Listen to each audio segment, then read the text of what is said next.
Perfect, present, past और future तीनों का एक काइंड है। इस परफेक्ट के बारे में हम पढ़ने वाले हैं।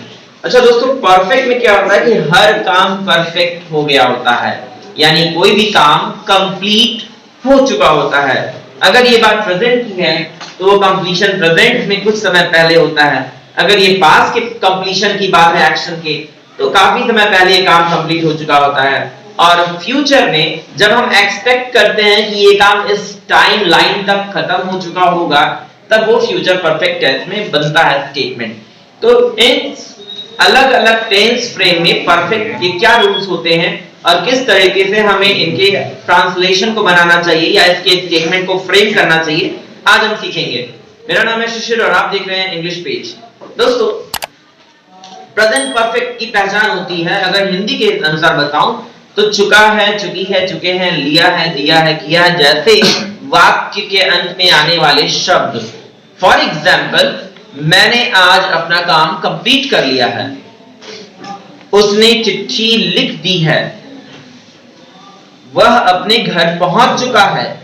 ये सारे स्टेटमेंट परफेक्शन ऑफ एक्शन की तरफ इंडिकेट करते हैं, जो कि प्रेजेंट में कुछ समय पहले हुआ है। पास्ट की बात करें तो यही बात चुका था, चुकी थी, चुके थे, लिया था, दिया था, किया था के सेंस में आता है। फॉर एग्जाम्पल, उसने सालों पहले मुझसे 10,000 रुपए उधार लिया था। अच्छा, पास्ट इंडेफिनिट और पास्ट परफेक्ट में एक हेयरलाइन डिफरेंस होता है, जो मैं पास्ट परफेक्ट को स्पेसिफाई करने के दौरान आपको अलग से बताऊंगा अगले वीडियो में। हाल फिलहाल के लिए हम एक कॉमन कॉन्सेप्ट को लेकर चलते हैं। फ्यूचर परफेक्ट की बात करें तो कल सुबह तक मैं दिल्ली पहुंच चुका हूंगा, अगले महीने तक भारत अफगानिस्तान से अपने राजदूतों को निकाल चुका होगा, सन 2022 तक भारत अफ्रीका में $3 अरब इन्वेस्ट कर चुका होगा। ये सारे फ्यूचर परफेक्ट टेंस के एग्जांपल्स हैं। रूल्स की बात करें तो परफेक्ट का एक कैरेक्टरिस्टिक फीचर होता है दोस्तों, वर्ब का थर्ड फॉर्म, यानी कि कोई भी परफेक्ट हो, चाहे वो प्रेजेंट का हो या पास्ट परफेक्ट हो या फ्यूचर परफेक्ट हो, वहां V3 एक कांस्टेंट कंटीन्यूअस फीचर है, इसके बिना परफेक्ट टेंस नहीं बन सकता। अब सब्जेक्ट सभी में होते हैं और V3 सभी में होंगे, तो डिफरेंस जो आता है टेंस फ्रेम के अकॉर्डिंग वो आता है हेल्पिंग वर्ब के प्रेजेंस से। तो बात करते हैं प्रेजेंट की परफेक्ट में क्या हेल्पिंग वर्ब्स लगते हैं, परफेक्ट टेंस के लिए पास्ट परफेक्ट में क्या हेल्पिंग वर्ब्स लगते हैं और फ्यूचर परफेक्ट में क्या हेल्पिंग वर्ब लगते हैं, और साथ ही साथ वाक्य कैसे बनते हैं। चलिए देखते हैं। प्रेजेंट परफेक्ट में दोस्तों हैज या हैव जैसे हेल्पिंग वर्ब लगते हैं। पास्ट परफेक्ट में सभी सब्जेक्ट के साथ हैड लगता है, जबकि फ्यूचर परफेक्ट की बात करूं तो विल हैव या shall have verb third form के साथ आता है, और यहां टाइम लिमिट को शो करने के लिए बाई का प्रयोग करते हैं, बाई प्लस टाइम फ्रेम जो दिया हो। तो अब प्रेजेंट परफेक्ट को सिर्फ फोकस करूं अगर मैं, तो देखिए सिंगुलर सब्जेक्ट के साथ ही, शी, इट कोई नाम हो तो इसके साथ हैज और वर्ब का थर्ड फॉर्म यूज करते हैं। फॉर एग्जांपल, उसने पेपर सबमिट कर दिया है, he had submitted his paper. उसने एस्से लिख लिया है, he has written the essay।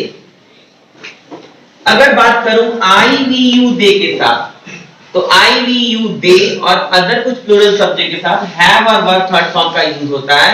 For example, मैंने एक नया मोबाइल फोन ऑनलाइन ऑर्डर कर दिया है, I have ordered online a new smartphone। इस तरह से प्रेजेंट परफेक्ट के सेंटेंसेस बनते हैं। पास्ट परफेक्ट की बात करें तो सभी सब्जेक्ट्स के साथ हैड प्लस V3 फॉर्म का यूज होता है। फॉर एग्जांपल, वो बच्चा घर तक पहुंच चुका था, The boy had reached his home। शेर छलांग लगा चुका था, The lion had jumped into the well। अगर फ्यूचर परफेक्ट की बात करें तो I के साथ shall have और वर्ब का थर्ड फॉर्म यूज करते हैं बाई प्लस टाइम के फ्रेम लाइन के साथ। फॉर एग्जाम्पल, मैं कल सुबह तक पेपर सबमिट कर चुका हूंगा, I shall have submitted my paper by tomorrow morning। तुम 15 तारीख तक अपनी फीस डिपॉजिट कर चुके होगे। अगर यू आता है या आई और बी को छोड़ के बाकी सब्जेक्ट आते हैं तो विल हैव और verb third form. For example तुम 15 तारीख तक अपनी फीस सबमिट कर चुके हो या डिपॉजिट कर चुके हो, तो you will have deposited your fee by 15th of this month. तो इस तरीके से ये टाइम फ्रेम के साथ फ्यूचर परफेक्ट का बनता है स्टेटमेंट।